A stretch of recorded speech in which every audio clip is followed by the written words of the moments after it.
repairs and renovations are different, right? If we're renovating, we're improving the property to try and sell it for more money. And that's the big question, right? Is will it result in you selling your home for more money than you're spent, right? There's got to be a return on the investment. Otherwise, what's the point? Welcome back, folks, as the Brian Beatty Real Estate Show continues here on the Big Talker, 1250 WTMA and WTMA.com. I just gave you guys a few tidbits on the 2024 home decor report that just came out.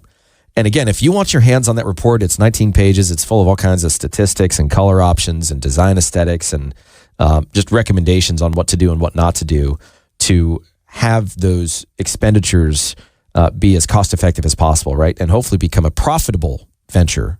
If you'd like that, then just text the word design to 843-800-0065. I'll send that right over to you.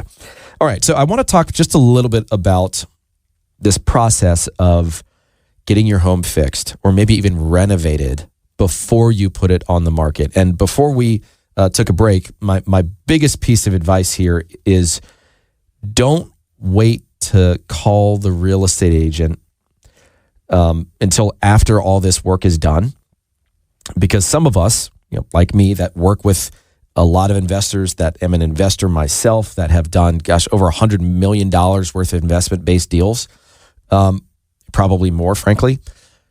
We've got a big Rolodex of people that can help us with whatever we need from a contractor's perspective, okay?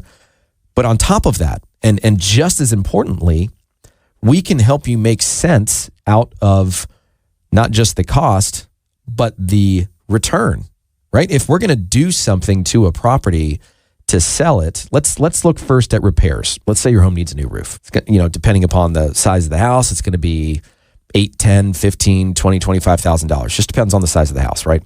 Maybe it's approaching the end of its useful life. Like, or maybe your roof is 18 years old and it's getting to be time to replace it. It's $15,000, but it's not leaking. Right? This would be preventative maintenance. The question is, do I replace my roof now and have that be a benefit to the buyer, or do I try to just negotiate that once the deal is presented and agreed upon? And I will say that in the overwhelming majority of situations that we come across, it makes much more sense to negotiate that as part of the deal. You just have to make sure that the buyer making you an offer isn't double dipping, meaning they've made you an offer that already takes into consideration the fact that the roof needs to be replaced, which you accept. But then they get a home inspection and they say, oh yeah, it's at the end of its useful life. It needs to be replaced now and I want you to replace it. Well, obviously you've already reduced your price at some level, right? Hopefully not the full value of the roof. You've already accounted for that in the deal, right? So the goal would be to get away with giving that buyer something and acknowledging, like, yeah, hey, I get it. In the next probably 12 months or whatever, you're probably going to need to replace the roof before it starts leaking, all right? And then it causes more problems. So it would be much better to give them a few $1,000s than to spend $15,000. Same thing with like HVAC systems. Rather than replacing an HVAC system, which, those things can run astronomically high depending upon the size of your home and how many you have and what all is needed. Offer them a 1-year home warranty or even a 5-year home warranty, right? A home warranty costs $550 one time at closing. And for the next 12 months, if that HVAC system needs to be repaired or replaced, all they spend is like $75 or $90 or something like that. And they could potentially get a brand new system. So why not give somebody $500 and save yourself $20,000? There's little things like this that you pick up over time, when you do 1,500 transactions, that save people a ton of money in the process. It just takes some forward thinking. It takes discussions. But if we don't have the ability to have those discussions, right? In other words, if you contact us after all the work's been done, the money's already been spent. Give yourself the option of saving money by calling us first and consulting you on how this is all going to play out so that we can save you money, time, and frustration. But with regard to repairs, repairs for the most part are necessary, right? They're either going to be negotiated up front at the time that the buyer makes you an offer, or they're going to be negotiated after the fact when they get their home inspection. The important thing about repairs is that you, the owner, want to control as best you can how much those repairs cost.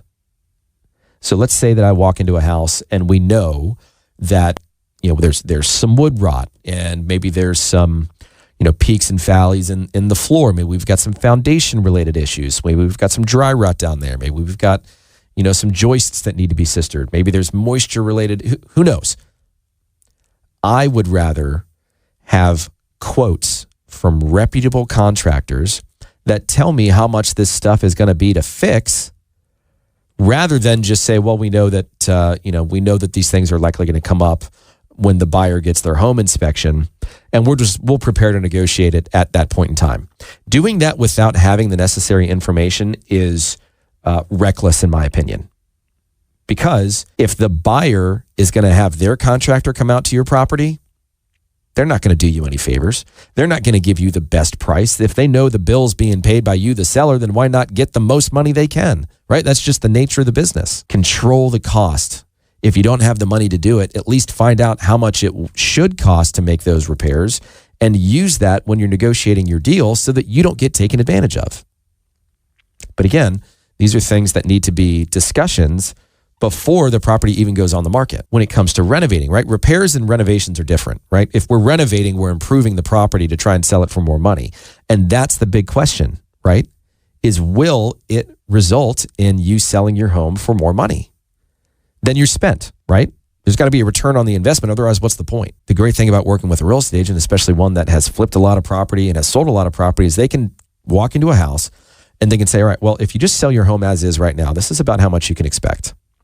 If you decide to do these things, this is how much these things will cost you, but this is how much we'll be able to sell your home for.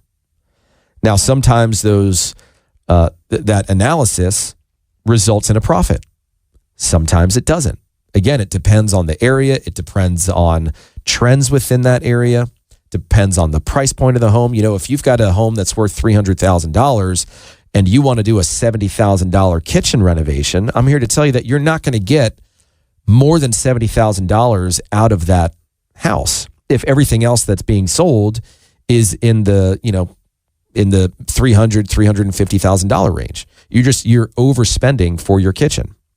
And there are plenty of people that have, obviously enjoyed what they've done to their home, but they've overimproved and they're just not going to get the money back.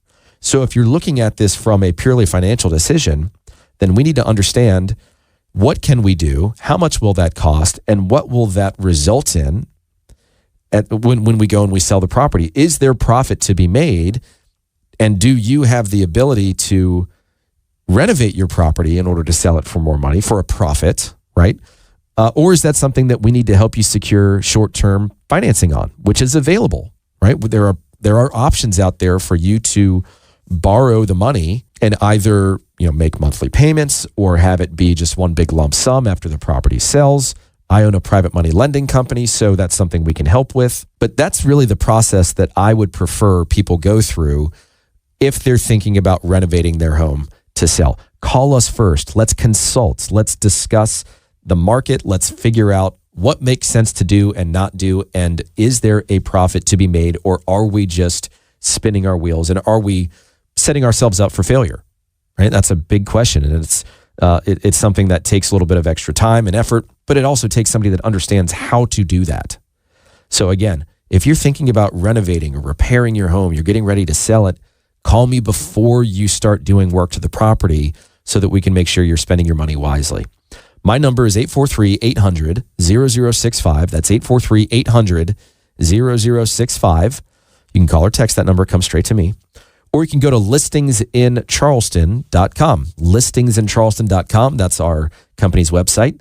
And of course, you can see our videos on YouTube and TikTok and Facebook and Instagram. You can listen to our podcast on iTunes and Spotify and Google Play. We want to share the information in as many different ways as possible. So stick around. We've got a few minutes left here on the Big Talker, 1250 WTMA. You're listening to the Brian Beatty Real Estate Show. Visit Brian Beatty's website at listingsincharleston.com.